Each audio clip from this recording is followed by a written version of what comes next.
Rob Ford phenomenon, what's going on in Toronto. For those of you on the web and who don't know us, I'd like to give a brief introduction to the Wilson Center. The Woodrow Wilson International Center for Scholars was founded in 1968 by an act of Congress as the official memorial to the 28th president, our only president with a PhD. At the center, we build bridges between the worlds of academia, business, and public policy by fostering independent research, open dialogue, and actionable ideas as we tackle the nation's and the world's problems and challenges. The Wilson Center is nonpartisan. We do not have a policy agenda or a legislative agenda. So, Rob Ford, the Wilson Center, why? Well, Rob Ford is one of those few Canadians whose name many Americans recognize, and worldwide as well. And they recognize him as a Canadian. Although many Americans probably know the name Celine Dion, I would guess that not many know she is Canadian. I'm not even going to venture a guess how many Americans recognize the name Stephen Harper. So, many of my Canadian friends have actually expressed a sense of embarrassment that we were doing this program, of like, why bring attention to this? But I think there's a lot to learn. And I know they wish Ford would just go away, but he does have popular support. And those of us who follow Canada found the election in 2010 a curious result. The questions, how did this happen, keep coming back. Yet Ford's place, at least in the United States, has been on the late-night talk show comedy routines. I'd like to step back from those jokes, the news stories, to dive into some of the constitutional and political issues that let this scenario happen. How did Toronto, which we here in the United States and many of Toronto's residents see as a big, modern, sophisticated, and progressive city, how did they elect someone like Rob Ford? What does this say about municipal government and governance in North America? What do cities do for their citizens? And what about the responsibility of political leaders to their elected positions? So today, we're not going to review the litany of what are, for me, eye-popping things that Rob Ford had said and done over the past months and years. You can go to YouTube for that. Although one of the big reasons we are doing this program today is because we have Ann Golden in residence with us as a public policy scholar at the Wilson Center. Ann knows Toronto extremely well. She served as president of the United Way of Greater Toronto. That's Canada's largest annual fundraising campaign and distributor of funds for social services for 14 years. She was subsequently president of the Conference Board of Canada, Canada's largest think tank. She served on a number of major public commissions and task forces, including the Future of the City of Toronto, the Toronto Homelessness Action Task Force. She chaired the Greater Toronto Area Task Force for Ontario, and she was appointed by the Premier to head the Transit Investment Strategy Advisory Panel, which looks at how to fund public transit in the Greater Toronto and Hamilton areas. Anne is well known in Toronto. She's been a keen observer of politics, and not just Toronto's municipal politics, but I would say American politics as well, because you have a PhD in American history. So she's up on our American politics too. But before I turn the microphone over to Anne, let me say that the views of Anne are her own. She's not saying anything on behalf of the Wilson Center or any of the organizations with which she is affiliated. So what she says is her own. And for those of you watching via the live webcast, we will take questions from outside the room. Please email your questions to canada@wilsoncenter.org. That's canada@wilsoncenter.org. And for you Canadians, it's CenterTER.org. So, over to you, Anne. Thanks very much, David. Good morning, everyone. The day after David talked to me about this idea of this session, I checked the Toronto media, and I found in the Toronto Star, which is Canada's largest newspaper and the journal most devoted to community issues, 6 separate prominent articles on Rob Ford. And all of them were focused on the latest twist in this long, exhausting, but mesmerizing saga. Mr. Ford had announced a week before that he was taking leave of absence to seek help for substance abuse. But instead of that announcement leading to a spotlight fade, as you would normally expect, quite the opposite. The mayor had flown to Chicago. He had either turned around after landing or not been accepted. But in either way, he had returned to Canada, but no one was disclosing his whereabouts. He made numerous phone calls alleged phone calls from his alleged place of rehab, describing his time there, his life there, as a lot like a romp at football summer camp. It was, quote, amazing. And he was insisting, I'm coming back and I'm going to kick butt. The problem with the redemption narrative, which has been the main narrative in the last couple years, is the history of his mayoralty. And so I want to just say a word or two about the history, not the full litany, but a word or two for those that are unfamiliar. Early in Rob Ford's mandate, which began in 2010, a number of concerns were raised about his actions and judgment not related to drug use. That issue had not become prominent yet. For example, as mayor, he was coaching a high school football team, which was fine, but there were incidents such as mixed council meetings due to his weekly coaching. He diverted a public bus for the team's personal use to get them home from a game when it was raining. But then in August 2010, the City of Toronto's Integrity Commissioner ruled that Councillor Ford had not followed City Council's code of conduct.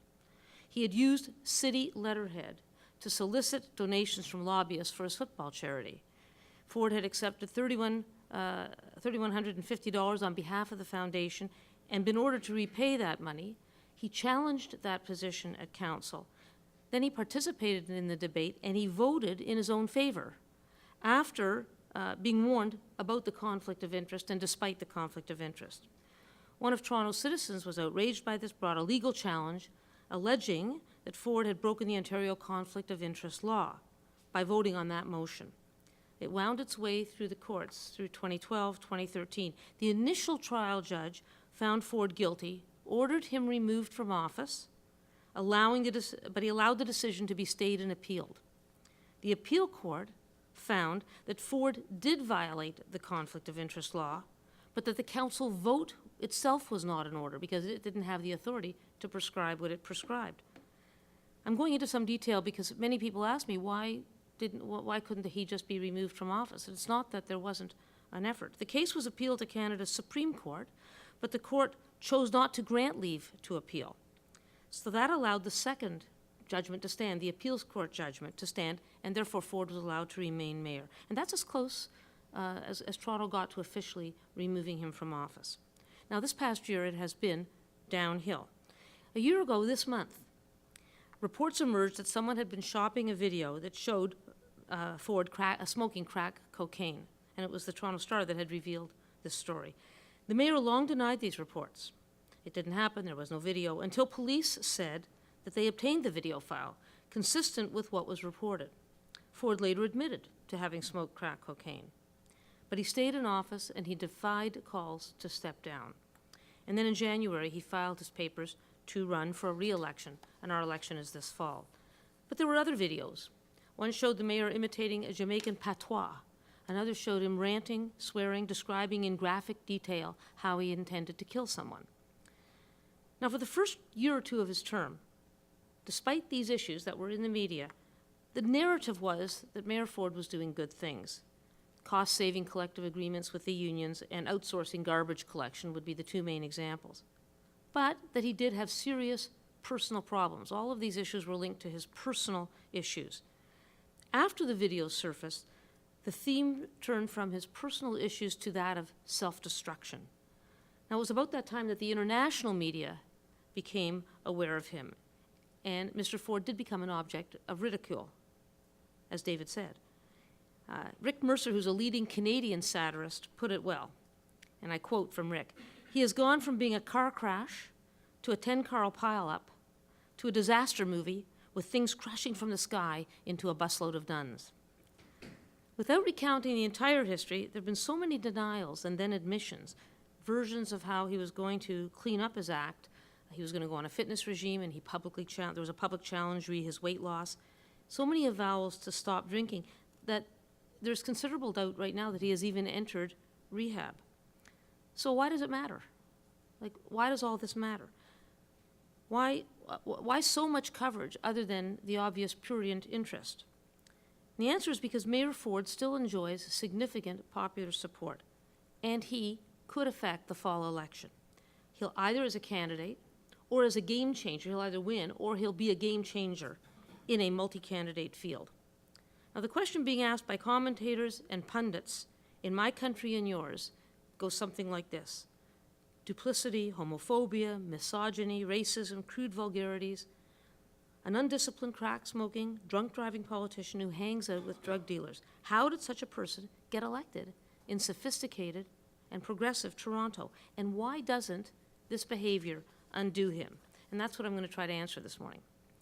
Let me start with a few quick facts about Toronto.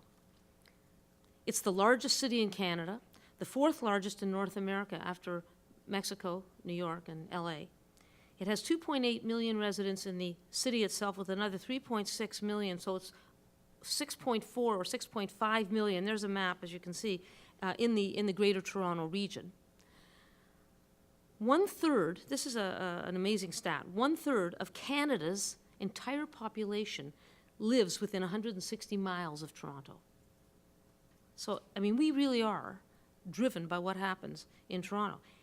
The second major fact is that we're hugely diverse. Close to half of our residents have been born outside Canada. The third major fact is our importance to the provincial and national economy. Greater Toronto generates almost 1/5 of Canada's gross domestic product. Now, just to put this into perspective, New York, which is seen as a powerhouse here, accounts for about 1/15 of the global GSP in the United States. We're 1/5, so we're 3 times as important to our country. Toronto's 3 times as important as our country, as is New York to this country. And Toronto is enjoying amazing growth. We have the most high-rise construction anywhere in North America. Extraordinary intensification in the downtown core. There's just an article in yesterday's Globe and Mail about this intensification. Even, when we talk about the developing world, the developed world urbanizing, we really are talking about it suburbanizing, but in Toronto's case, it's urbanizing. The growth in the 17 square kilometer section of the core has grown 4 times the rate of growth than the region in the past, in the period 2006 to 2011. So it's huge intensification, and we have 100 towers under construction, more than anywhere else. It's really quite phenomenal. That creates its problems too, because while we have this phenomenal growth, we lag in the infrastructure. Moreover, and this is very important, and I'll come back to this at the end, Toronto is acknowledged as one of the world's best places to live and work, and to be a tourist. 1 out of 50 cities. It stands first out of 50 cities for resiliency. It stands second out of 422 for business investment attractiveness. We're 4th out of 140 cities in the world for livability, after Melbourne, Vienna, and Vancouver, in case you were curious. So how did this city, this growing, vibrant, prosperous, hugely successful city, elect this mayor? I'm going to suggest that there's 4 reasons. First, the political context. In 1997, the decision was taken to amalgamate Toronto. Toronto's history goes back to 1834, before our country was formed in 1867, when the city of Toronto was incorporated from the unincorporated town of York.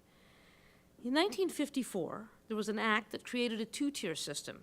There were 13 municipalities in the area that we now call Toronto, but we created a 2nd tier, bringing them together, meaning a tier that looked at issues across the city.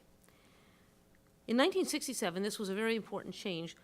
Those 13 were condensed into 6 cities. And in 1988, the 2nd tier became directly elected. So you had 2 very strong governments. You had 6 local governments and a strong metropolitan Toronto government. In fact, it was so successful that we were described everywhere as the jewel in the crown of metropolitan federations. We were a success story. And then, curiously, we chose to change it in 1997 through amalgamation. Now, I had written the report that David referred to on the future of Greater Toronto, recommending that not happen.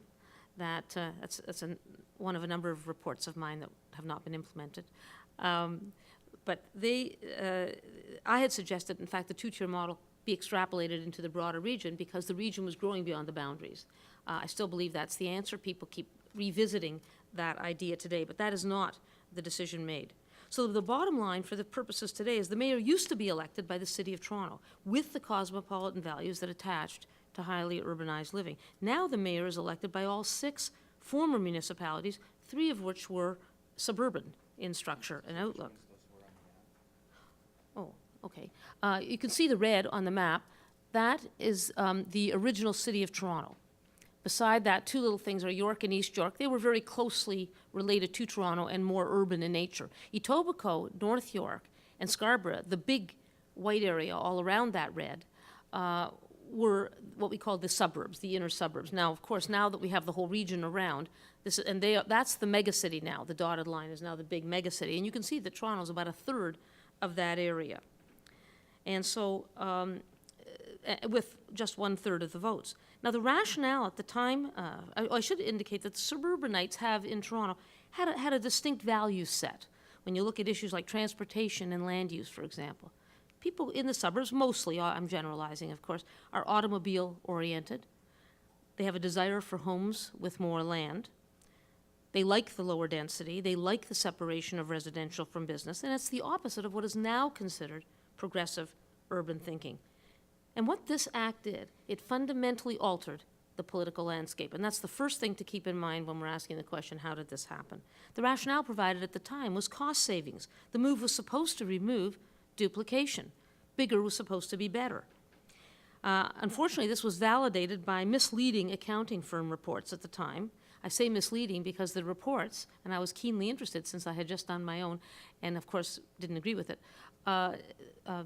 indicated in a footnote somewhere in the body of the report that they did not include either salaries, compensation, or buildings in their analysis when they were talking about duplication. So, anyway, studies since have shown that these predicted cost savings have never materialized. There was a recent study last year by the Institute of Municipal Finance and Governance that just laid that myth to rest. And there was huge opposition.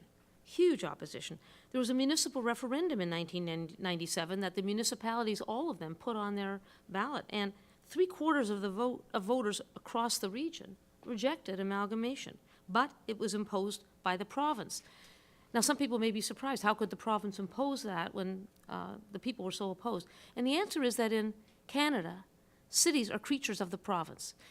They're only mentioned in the Constitution of 1867 as a responsibility of the provinces, and in the list of responsibilities, I always like to indicate that they are located between saloons and asylums. So not a lot of thought was given to cities, but of course in 1867 we didn't have cities. It was really rural and agricultural. At any rate, here we have the new megacity. Our first mayor, Mel Lastman, was from the suburbs, had wide popular appeal, had also a certain not typical mayoral personality, but did have a lot of, but was popular.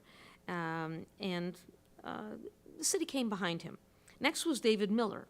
A Harvard, I mention this because you have to understand the politics of the election of 2010. David Miller was a Harvard-educated environmentalist, tall, blonde, handsome, intelligent, from the political left, caring about the arts, cycling, social programs, and from the city. So despite a positive record on many fronts, David Miller lost support, due mainly to his handling of a long 39-day garbage strike during a very hot summer of 2009, and for imposing some new, unpopular, but arguably needed taxes, a vehicle registration tax. And the problem with that is the bill arrived every year on your birthday, and the land transfer tax. I should point out that in Toronto, we do not have political parties at the municipal level. This is another important factor within the political point that I'm making. And there's many implications from this. For one thing, you don't get the kind of vetting of candidates that you might get through a political party system. It's also a much more fluid political scene. People cross party lines altogether. You might be an NDPer, that is on the socialist side, but you would very easily vote for a conservative mayor. You really vote on the local issues. With no parties, with low voter turnout at our municipal elections, and with multiple candidates, one can get elected without a majority of the votes, with a small percentage of the eligible voters.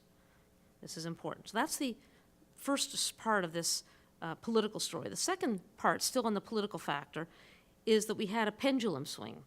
Ford's election in 2010 was largely a reaction to David Miller, a swing of the pendulum. And he also benefited from a very weak candidate field. You had several candidates splitting the so-called progressive vote. Now, first elected in 2000 as a city councilor, Rob Ford won in 2010 with 47% of the votes cast, not a majority. His platform was stop the gravy train at City Hall. In other words, stop the spending, stop the gravy train, and that's been his message since he first got elected councillor in 2000. He pledged respect for the taxpayer. And he did have a reputation as a tightwad. For example, in Robin Doolittle's book, Crazy Town, which came out, and she was the reporter that broke the story for the Star. It's an excellent book, actually. She explains that he refused to charge any expenses when he was councillor, legitimate expenses. He didn't charge for the cartridges in his computer or his pens or anything. It's just, so everybody else was having expenditures of, 10 and 20 and 30 and 40,000, legitimate, and his would come in at nothing. And then he would attack his colleagues publicly for their spending. So he developed this reputation as a tightwad in a good sense, that he wasn't going to spend any tax dollars. He also had a reputation as an excellent constituency politician. Every call that was called to his office, whereas most people had their assistant call back, he called back. And then that person who called and the phone number went into a box, and that was emptied each week, and then a huge database was created, a massive voter database, which was compiled to be used in telemarketing and automated phone calls. So he had this incredible database of people who personally felt that he had answered their call. In the analysis of a recent analysis of the 2010 election, done just last year by Professor Zach Taylor, he makes a number of the points that, as I told you, the city just had a third of the votes. The map that's up there now shows you Ford is blue, and his main opponent, David Smitherman, George Smitherman, is pink. So this is what you have to bear in mind. If you're from the city and you want to win this election, you have to win your entire base. The parts in white are other candidates, like on the Joe Pantalone, for example, would be the, I'll have to turn around, would be the area on the left. But you have to win your whole area, plus about half of the suburban, because you're less than 1/3 of all the votes. Well, you can see that Ford carried his suburban base, and he didn't have to win that much of the core. Professor Taylor's analysis of the characteristics of Ford Nation, he studied it, the demographics, and did some analysis. By the way, Ford Nation is the term that Mr. Ford used for his supporters. And that term is borrowed from Leaf Nation. And our hockey team are known as the Leafs. And people are very loyal to the Leafs. I mean, people love the Leafs despite their record. So the supporters of our hockey team versus Smitherman Village show that a Ford voter was more likely, not all, but I generalize, to be blue-collar, live in a detached house with a yard, be a car driver, not a transit user or a cyclist, read the Toronto Sun, a tabloid newspaper known for its daily sunshine girl and its populist conservative views, not the Globe and Mail, our newspaper of record, or even the Star, our community paper. They're more likely to order a medium double-double. Now, I'm told you don't know what double-double means, but in our country, it's double cream, double sugar. In the city, people order grande non-fat lattes. And they have less household income, about 25% less household income than a Smitherman voter. In terms of their education, they have less education status, et cetera. So there's a lifestyle divide: transportation, education, employment, support for certain public amenities. And it is, some people have said that they don't think that there is, but the evidence and this analysis confirms that there is. The essential point is that Ford was elected due to heavy suburban support. Only 25% of the city supported him, but he won 3/4 of the suburbs. Now, the substance abuse scandal only came to light in 2013. But the truth is, he did not enter the contest for mayor without baggage. From a decade in public life, there was evidence as to his character.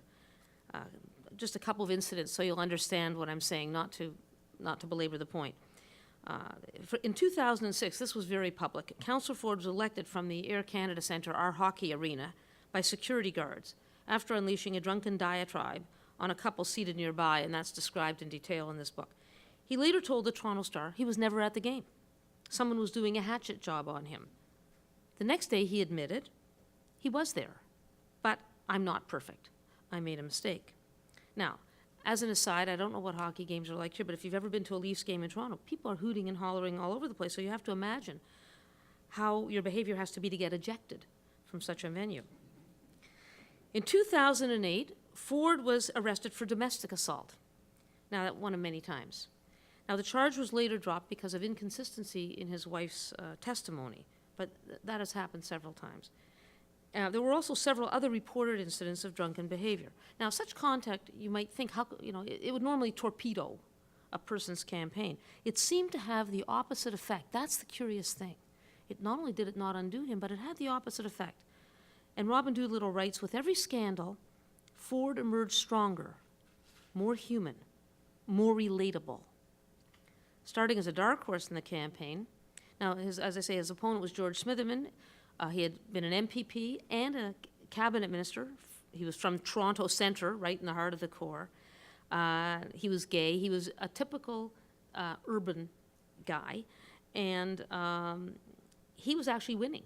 But after 3 weeks, Ford was in second place, and then he rode the pendulum swing right into office. Now, that's the first factor, and I spent most time on it because I think it's interesting. Second major factor, I think, is his communication strategy. And I think this applies to a lot of what I've seen here in the U.S. as well. Ford's message of respect for the taxpayer was unwavering. Stop the gravy train. And he has never deviated from that message. Is it overly simplistic? To be sure. Is it effective? To be sure. It's a term that's easily marketed en masse to the voters. Instead of talking about the budget, for example, and saying that, Toronto has an $11 billion budget and we have a shortfall of X number of hundreds of millions. No.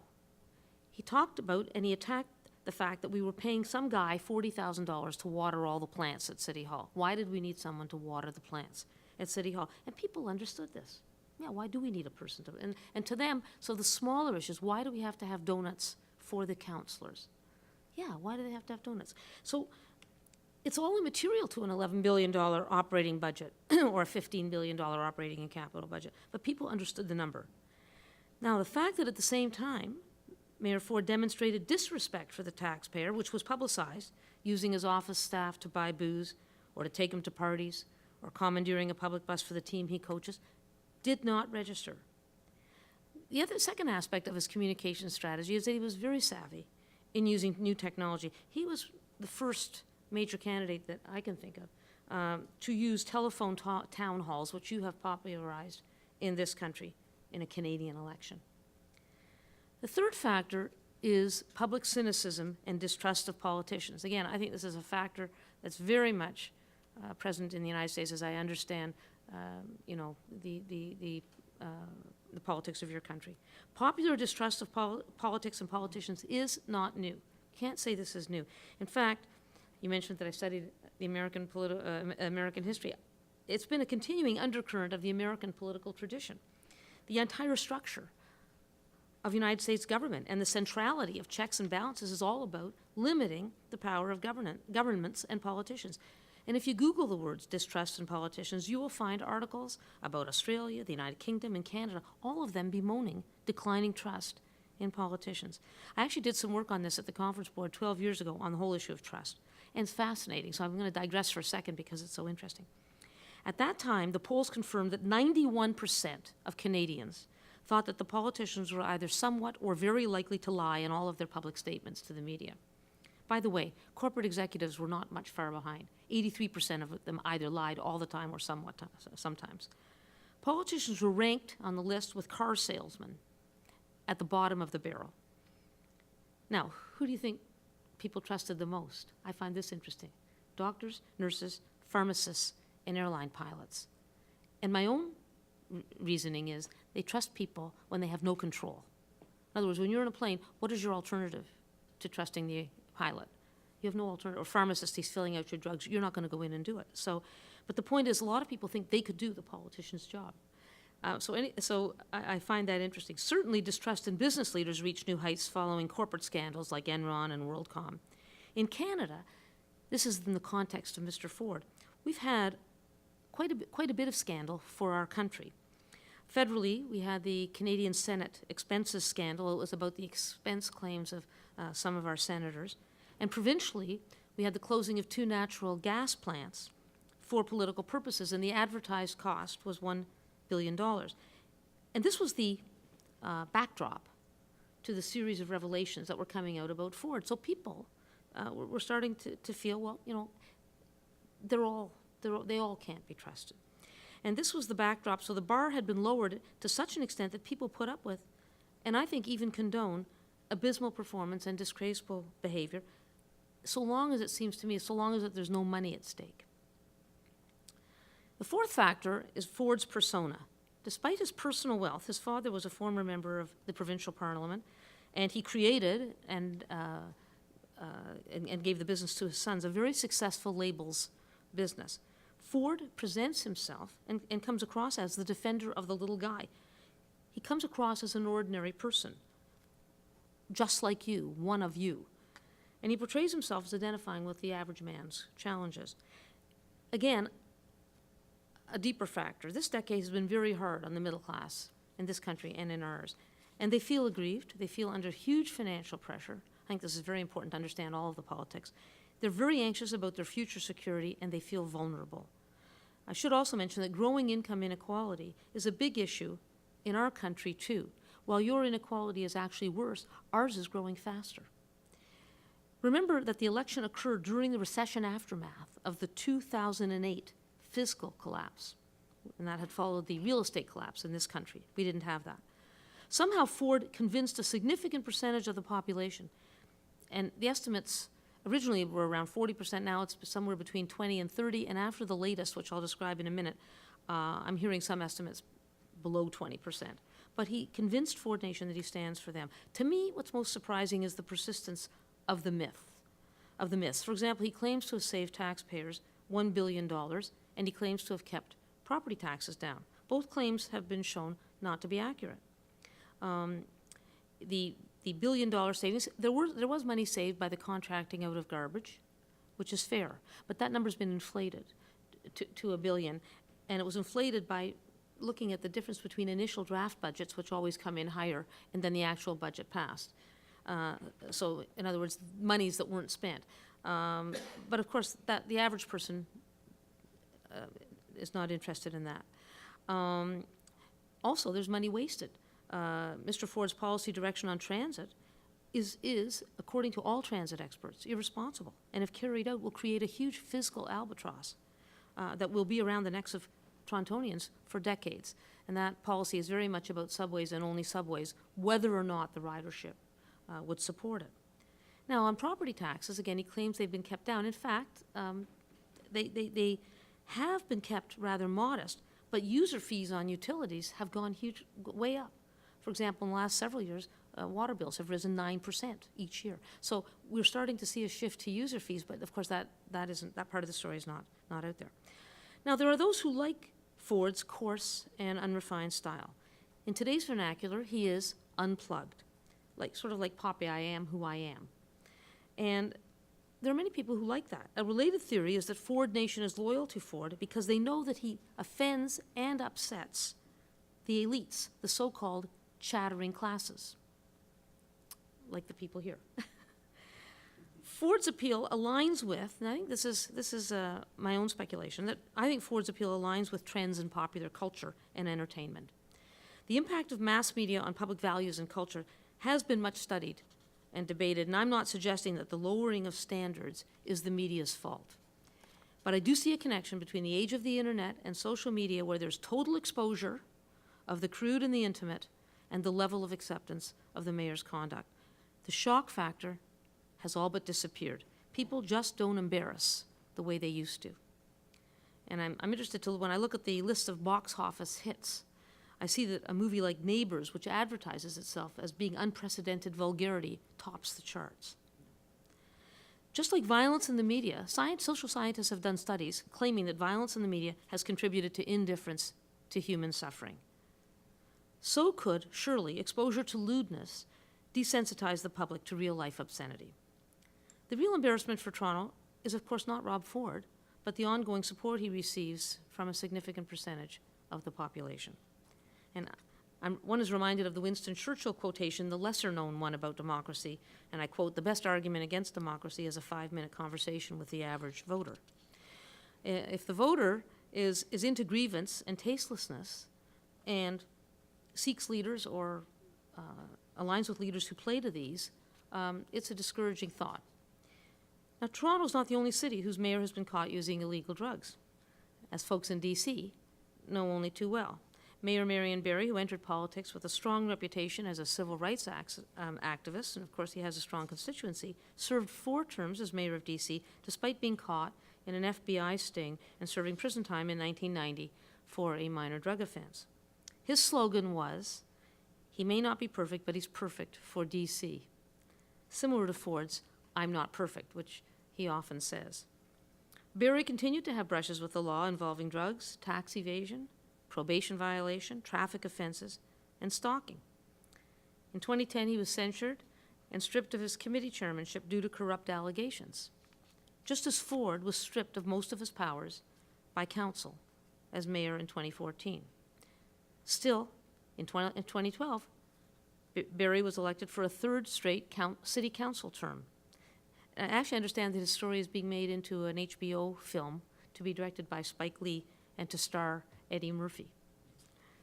Now, last question. Will the support of Rob Ford endure? This past week, the story has taken, in my view, a sharp turn.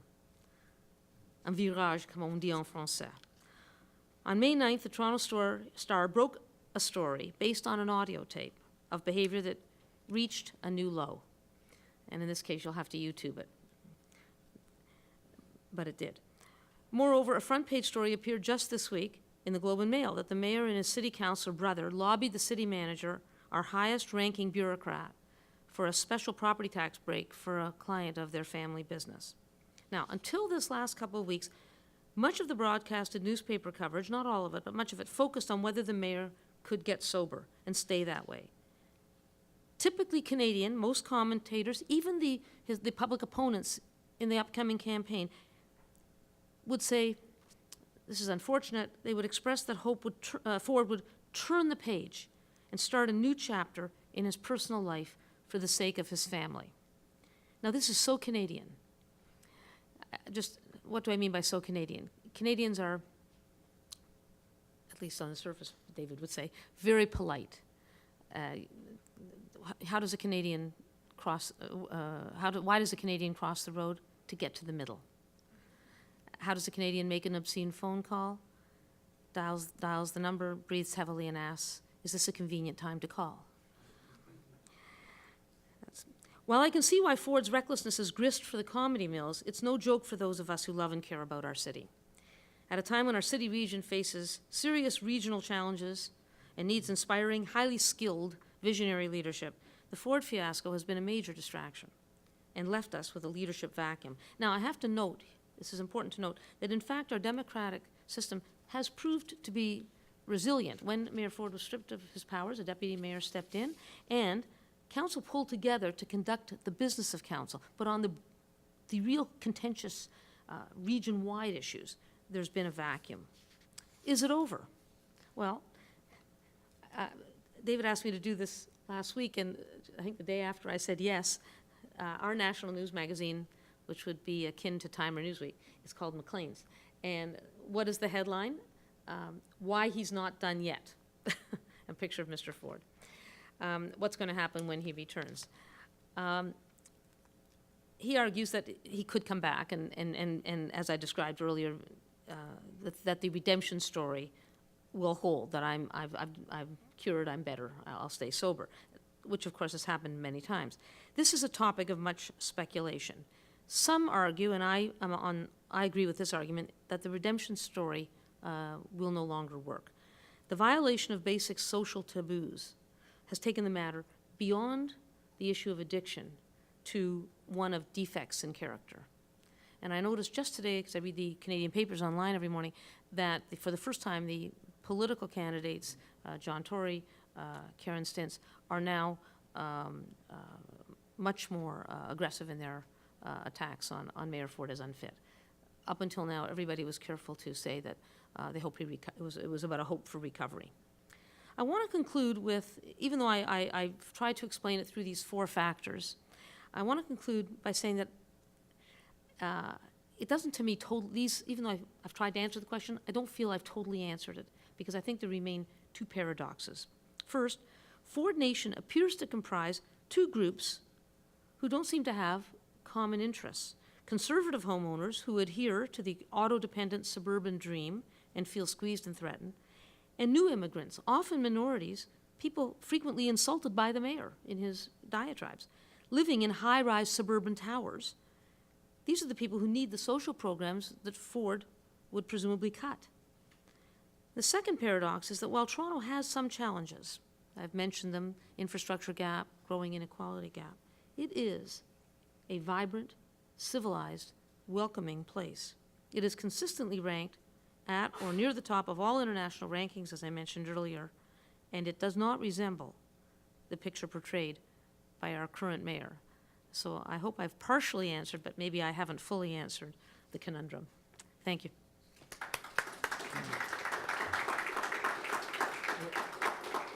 Well, thank you, Anne. I think if you didn't answer the question, we can probably get some questions from the audience and from the internet. But I did want to ask you, you spoke earlier about the cities being creators of the provinces. And are there restrictions on getting rid of the mayor? I mean, can you not just kick a mayor out? And what does this say about municipal governance in Canada? And, you know, we could talk for hours on that, but just briefly. First, I have to say it would differ by province, because it's the province that has responsibility. But no, they don't have the power. One way is through the courts, which failed. They can strip him of his powers because they're the ones that approve the powers. In some ways, the mayor actually has much less power than you might imagine. He's one vote among, in our case, say 40 councillors. But in the City of Toronto Act a few years ago, his role was strengthened. Until then, he didn't even have the power to choose his own executive committee or make appointments. He's now, his role has been strengthened. His main power comes from the fact that he is elected by a larger constituency than anyone else in the country. Because in our country, I mean, of course here the president is elected nationwide, our prime minister is elected from one riding. And he is chosen by the party to be the leader, and by virtue of his position as leader of the party, he becomes prime minister. But the size, no one else in Canada is elected by, 2.5 million people. So that's where his power comes from. So no, he could, I guess council could appeal to the province, and the province has the power to step in. A province would be reluctant to step in because they would be accused of interference with, municipal, and so, people would line up on both sides. They might think they might think a person is unfit to be mayor, but not want the province stepping in. There have been calls for legislation to arrange for something like impeachment, but we don't have that. Okay, Blair, and then Ally. Andy's coming. And this has been a great talk, and it's helped me understand a little bit. And I lived in Toronto, as you know, in the 1970s, and the Ford story is something that's been very difficult for me to wrap my mind around as I think about the Toronto I lived in. But I want to make 3 quick comments about Marion Barry, which may or may not add value to the story. First, and this is an aside, on the film, it may not be made because Barry himself is very angry about it because he hasn't been paid for his life story. Oh. So he's trying to stop it. But there are 3 points about Barry which may help elucidate the Ford story.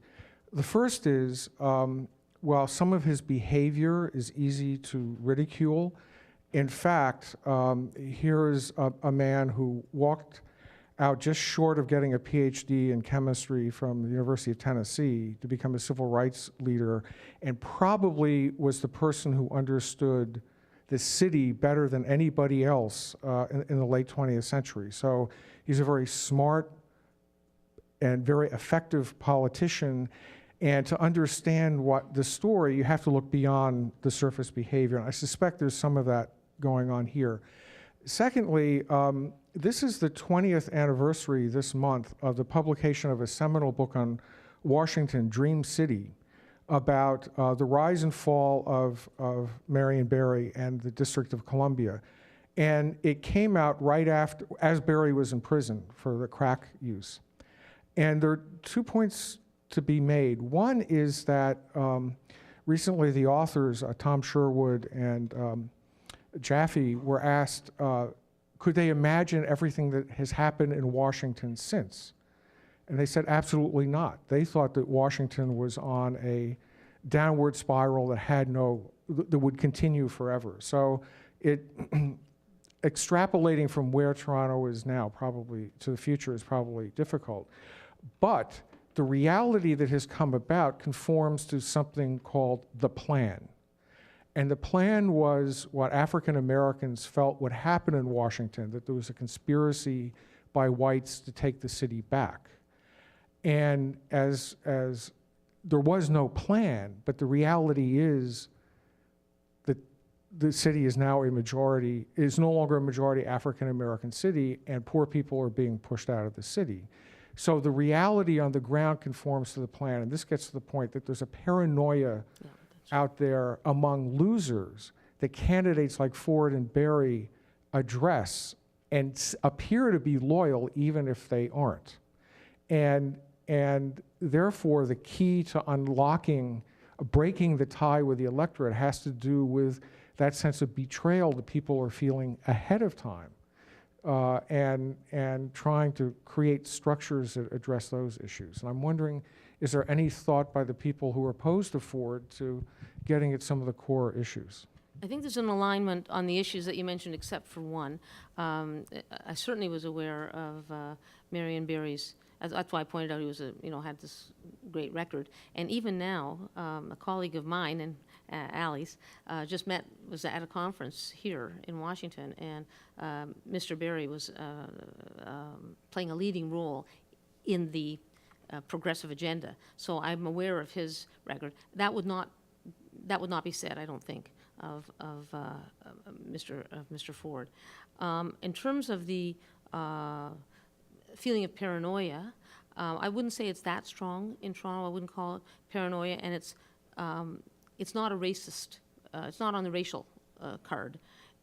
But there is an issue of people who feel on the out and on the in. And for example, in this upcoming election, one of the comments that was made is one of our candidates is a Chinese Canadian, Olivia Chow, and a lot of her appeals if people who feel that, gee, now somebody can speak for me.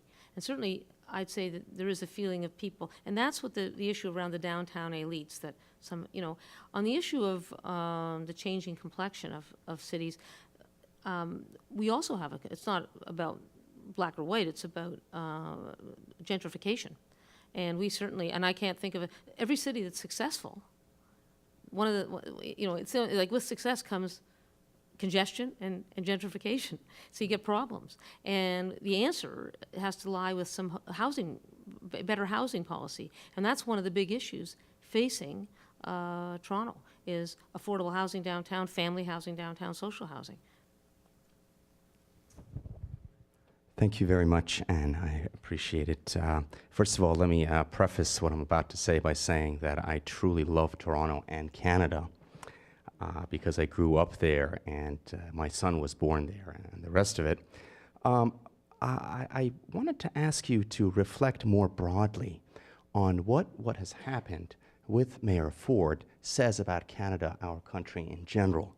And what I mean by that is, when you look at what happened in Canada in 2008 and 2009, which was the prorogation of our parliament 2 years in a row, for our American friends who may not know what that means, that's when the reigning prime minister or premier can just dissolve parliament. So in an American context, that would be tantamount to President Obama not liking what Congress is doing and saying, well, I'm going to dissolve it, go home, come back 2-3 months later.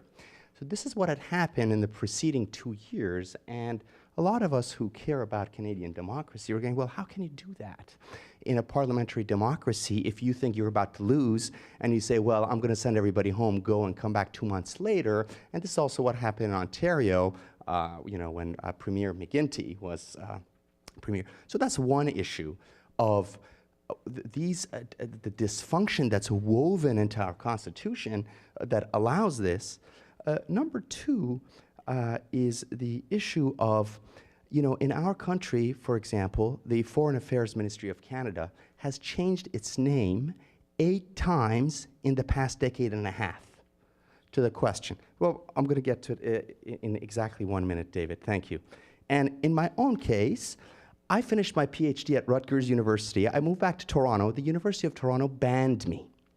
I took him to the Human Rights Tribunal, and the response was, it's because this man is a pervert, a stalker, and a thief. And I said, you know, if you want to assassinate somebody's character, stick to one of them, because one suffices. If somebody's a thief or a pervert, that's enough, you know. But they said, no, it's all three.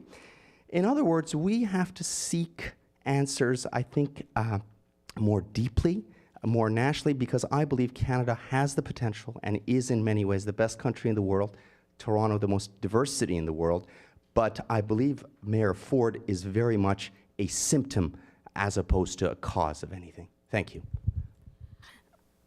Ali, I have to say, I haven't thought about the particular issue a lot. Just on one small point, on the issue of proroguing Parliament, that is used many, many times. In fact, when Premier McGuinty prorogued Parliament, he pointed out that he was using it far less than his predecessors.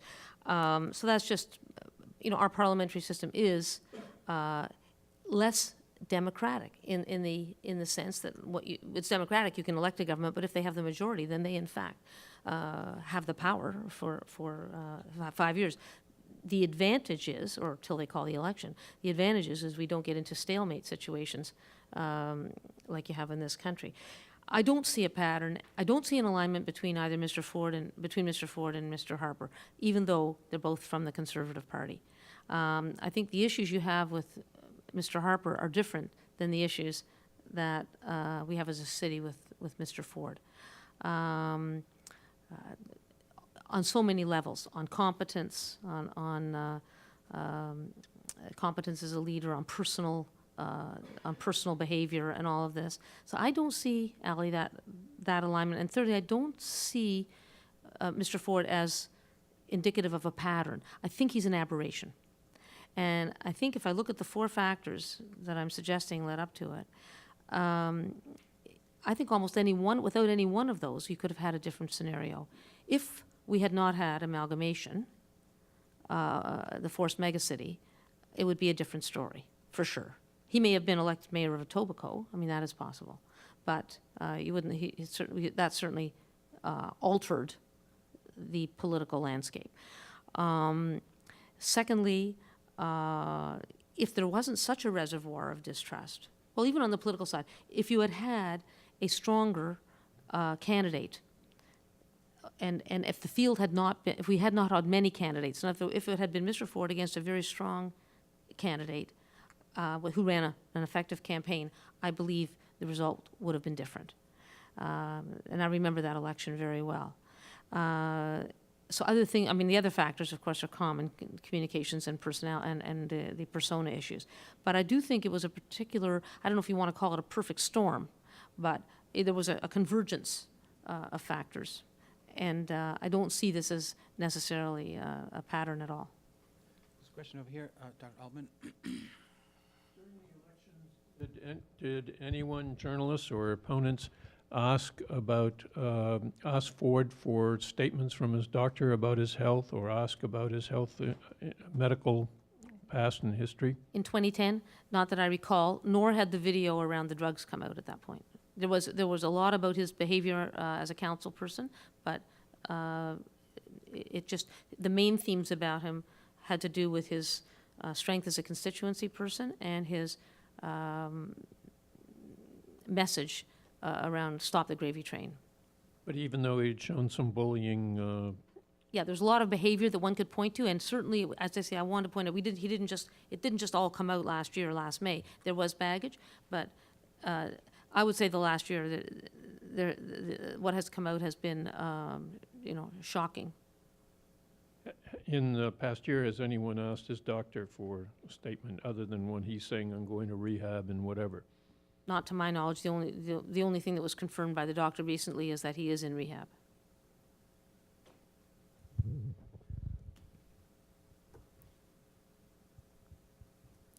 And I'm Paul Coring with the Global Hi, Mail. Paul. I want to ask you whether or not there are sort of two big things here that you're conflating. And one is that Ford is the product of a suburban electorate, and Suburban, electorate. yeah. And secondly, that his behavior is somehow an embarrassment to the people who didn't elect him.